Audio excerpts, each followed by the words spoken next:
Monsieur le Président du Sénat, Madame la Présidente de l'Assemblée nationale, Mesdames et Messieurs les parlementaires, Mesdames et Messieurs les membres du gouvernement, honorables parlementaires, c'est avec respect et honneur que je prends la parole devant votre auguste institution, dépositaire des plus belles pages de l'histoire commune et partagée des filles et fils de la République du Rwanda. En cela, votre Parlement prend toute sa place au cœur de l'armature institutionnelle de votre pays. Représentant du peuple, vous êtes l'expression affirmée de la souveraineté rwandaise. Vous êtes le peuple, la force authentique du rayonnement de votre nation dans le monde.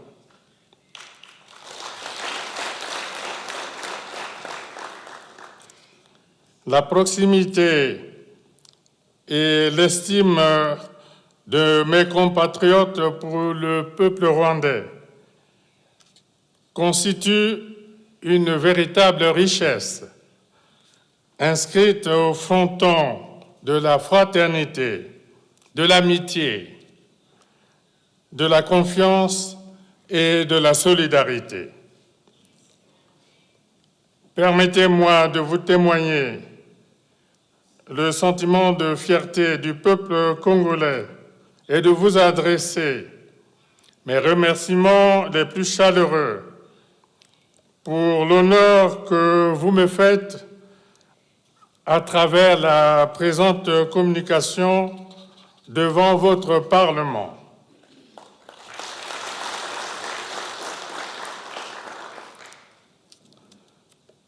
Votre institution, Monsieur le Président du Sénat, Madame la Présidente de l'Assemblée, jouit d'une notoriété exemplaire, justifiée par le dynamisme d'une diplomatie parlementaire menée sous votre leadership.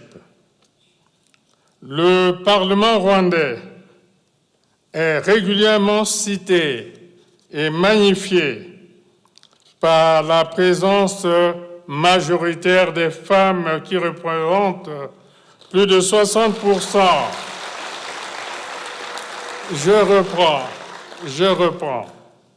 Le Parlement rwandais est régulièrement cité et magnifié par la présence majoritaire des femmes qui représentent plus de 60% de parlementaires au sein de votre hémicycle.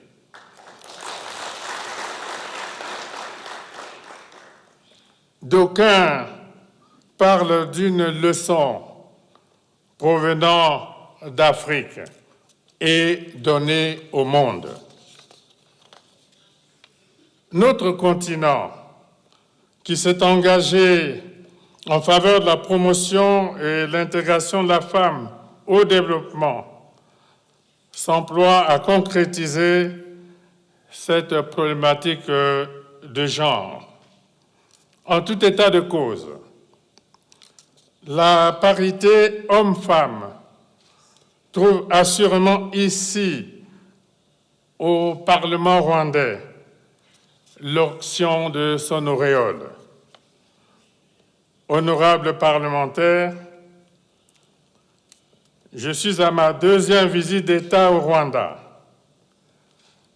Je retrouve aujourd'hui une réelle constance dans la qualité de l'accueil qui m'a été réservé, un accueil fraternel au diapason des liens qui unissent nos deux pays.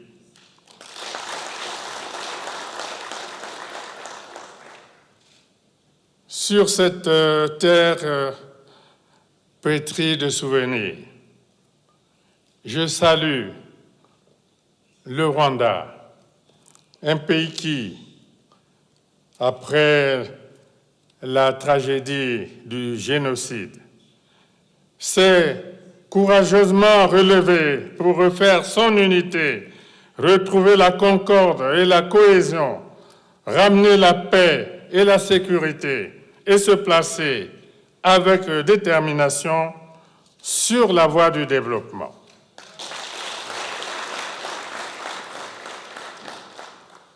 À maintes reprises, à l'occasion de nos échanges avec mon frère, le président Kagame, j'ai pu constater que votre parcours exaltant vers le progrès et la modernité se poursuit avec optimisme.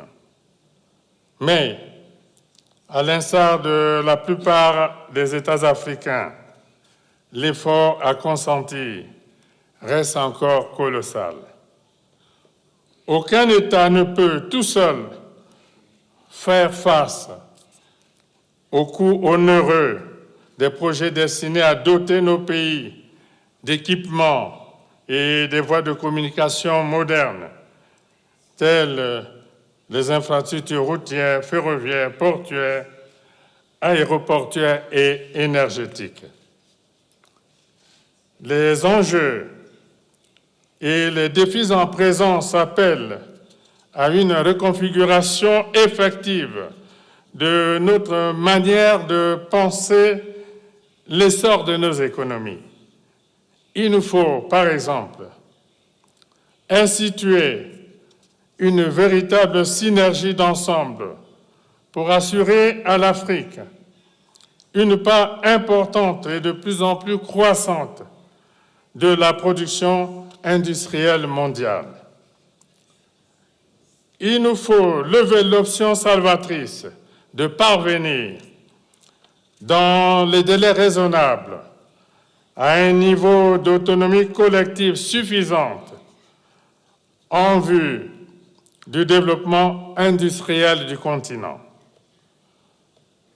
Convenons que lorsqu'elle s'est unie, l'Afrique a pu se libérer de la colonisation, conquérir son indépendance, vaincre l'apartheid et engager les chantiers du développement. À ce titre, l'acte constitutif de l'Union africaine, créé en 2002 à Durban, stipule, je cite, « Inspiré par les pères fondateurs de l'OUA et par des générations de panafricanistes, ces dirigeants se donnent entre autres objectifs l'unité et la solidarité des pays d'Afrique, la défense de l'intégrité et la défense de ces pays, l'accélération de l'intégration politique et socio-économique du continent, la recherche scientifique et technologique, la promotion internationale des positions africaines communes, l'harmonisation et l'intégration des politiques économiques régionales. » Point de citation. Honorables parlementaires, pour des opportunités plus probantes de développement, une volonté politique affirmée s'avère nécessaire. Les défis auxquels se trouve confrontée l'Afrique ne peuvent être abordés que de manière globalisante. La mise en place d'outils pertinents d'intégration et de partenariat économique régional global, à l'image de la zone de libre-échange continentale africaine participe de cette option fondamentale pour une Afrique unie, libre et prospère. Cette vision, qui s'est affirmée au fil du temps, consacre encore aujourd'hui la justesse de la pensée des pères fondateurs du panafricanisme. Elle magnifie les découvertes de la science qui, étudiant l'évolution de l'espèce humaine, a formellement établi que l'Australopithèque, premier homme d'un genre éteint, ont bel et bien vécu en Afrique, où ils firent leur apparition. L'Afrique est donc bel et bien le berceau de l'humanité. Plus que jamais, le panafricanisme, qui garde toute son actualité, est un mouvement et une idéologie politique qui promeuvent l'indépendance totale du continent africain et encourage la solidarité entre les pays africains. Le panafricanisme est une vision sociale, économique, culturelle et politique d'émancipation et d'intégration de nos peuples. Aujourd'hui, le panafricanisme trouve incontestablement ses leviers de base au travers des regroupements des États africains au sein des communautés régionales de développement. En parallèle, il nous faut aussi revisiter le brassage des peuples d'Afrique au-delà des contingences spécifiques de leur histoire et de leur culture respective. Le vicomte de Mirabeau déclarait pendant la Révolution à l'Assemblée nationale française, je le cite, « L'insouciance, la paresse et l'aversion au travail sont naturelles aux habitants de l'Afrique. Si l'humanité m'ordonne d'améliorer le sort des nègres, la raison me commande de conformer leur esclavage. » Fin de citation. Face à ceux qui continuent de le penser, nous devons, sans détour, leur rappeler que la force de travail des esclaves africains a permis de poser les bases du développement de l'Occident.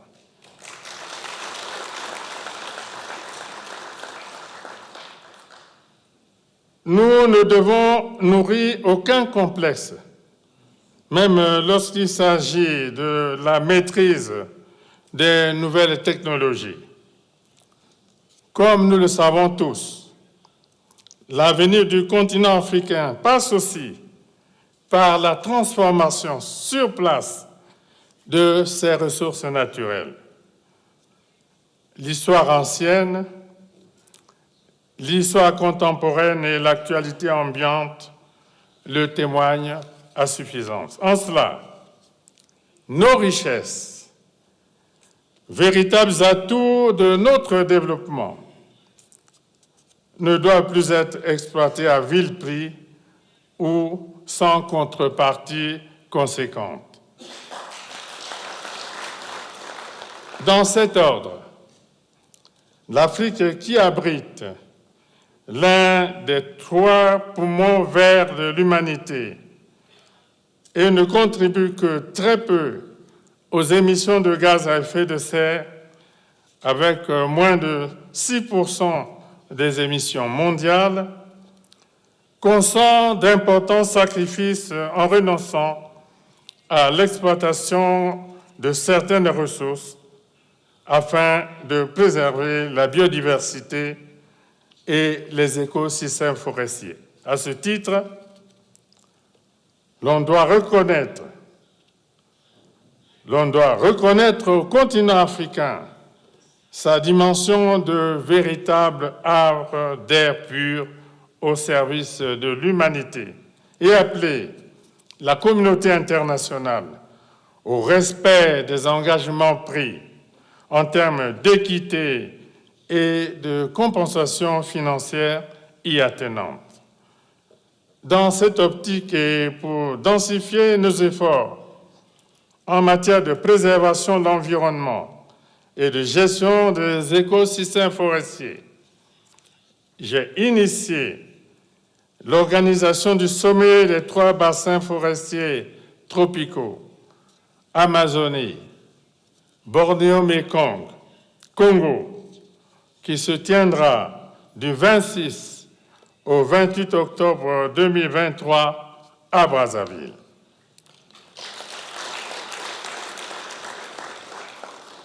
Honorables parlementaires, c'est en terre africaine qu'ont été construites les monumentales pyramides, fruits d'une certaine ingéniosité déjà évidente à l'époque des pharaons d'Égypte. Notre continent sera de plus en plus sollicité alors que s'accélère la mondialisation et pointe à l'horizon l'exigence d'un nouvel ordre économique international. Pour ces échéances futures, l'Afrique dispose d'importantes réserves minières mondiales en termes d'atouts essentiels pour son développement. L'Afrique regorge de richesses minérales, pétrolières et gazières, de forêts tropicales séquestrant d'importantes quantités de carbone et faisant du continent l'un des poumons écologiques majeurs de la planète, d'une faune et d'une flore riches et diversifiées, de vastes étendues de terres arables, de grands cours d'eau, d'un niveau appréciable d'ensoleillement, de richesses culturelles, paléontologiques et archéologiques. Notre continent demeure le plus grand réservoir de matières premières de la planète. En outre, le fleuve Congo, le Nil, le Zambèze ou la Volta ont permis à l'Afrique d'être dotée d'un considérable potentiel hydroélectrique, estimé à 300 gigawatts, peu égalé par le reste du monde et très largement sous-exploité. Pour sa part, le bassin du Congo, à travers le site de Inga, avec un potentiel de 40 000 mégawatts, et celui de Tombo-Manyanga, à raison de 20 000 mégawatts, jouit aussi d'un niveau d'ensoleillement élevé et suffisant durant toute l'année, susceptible de permettre la production d'une énergie solaire de qualité, à moindre coût et respectueuse de l'environnement. La mise en valeur effective de cet immense potentiel hydroélectrique permettrait à notre continent de devenir l'un des principaux, sinon le plus puissant exportateur d'électricité dans le monde. Développer l'Afrique reste donc à notre portée. Mais il nous faut œuvrer chaque jour à la consolidation de la paix. Il faut que cessent les violences et que règne la sécurité en Afrique.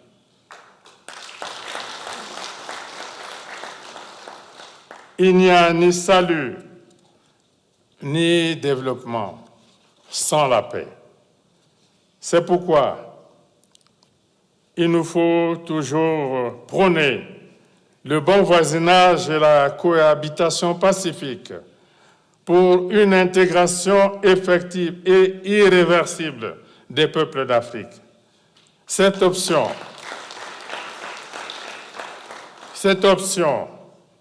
qui défie les frontières, rapproche les peuples et favorise la solidarité et la complémentarité. À ce sujet, honorables parlementaires, souvenons-nous de cette belle image qui a fait le tour du monde, principalement celui de toute l'Afrique, lorsque, à l'occasion du 27e sommet d'Union africaine, ici même à Kigali, en juillet 2016, mon frère Paul Kagame a exhibé pour la première fois devant les organes de presse le passeport panafricain comme pour montrer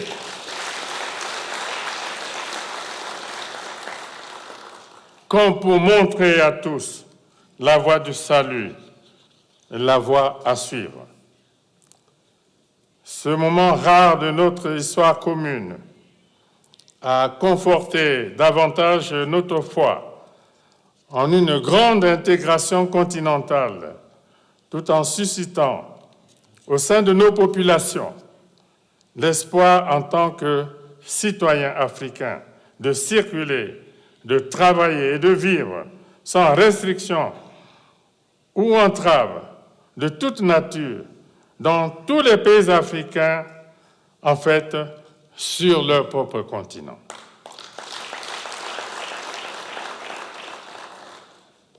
La victoire décisive donc pour l'Afrique est celle du maintien et la restauration de la paix, la promotion du dialogue et la consolidation d'un vivre ensemble mieux structuré, gage d'espérance, d'optimisme et de succès sur le chemin du développement. Honorables parlementaires, depuis l'Antiquité, un questionnement a toujours hanté la plume de nombreux auteurs, même les plus célèbres, à savoir quelle nouveauté nous vient d'Afrique? La réponse était toujours trouvée par des raccourcis. Pour Aristote, la Libye apportait sans cesse quelque chose d'étrange, dès lors qu'elle abritait toutes sortes d'animaux féroces aux formes étranges. Pour Pline l'Ancien, en Afrique, des bêtes sauvages s'accouplaient entre elles, y compris entre races différentes, en donnant ainsi naissance à des monstres. Pour l'écrivain français Rabelais, l'Afrique était mère de nouveautés étranges et monstrueuses. De nos jours, ce questionnement sur la nouveauté venant d'Afrique est devenu un proverbe qui rappelle que les maux et les difficultés peuvent toujours faire irruption sans crier gare dans notre existence. C'est autant dire aussi qu'il y a encore actuellement dans le monde de nombreuses personnes qui croient que les nouveautés venant d'Afrique sont toujours assimilées aux monstres. Fort heureusement, l'hécatombe annoncée durant la pandémie de Covid-19 ne s'est pas produite en Afrique. La pertinence et l'efficacité des mécanismes de solidarité agissantes ayant apporté un cinglant démenti aux annonces d'apocalypse faites par les prophètes de malheur.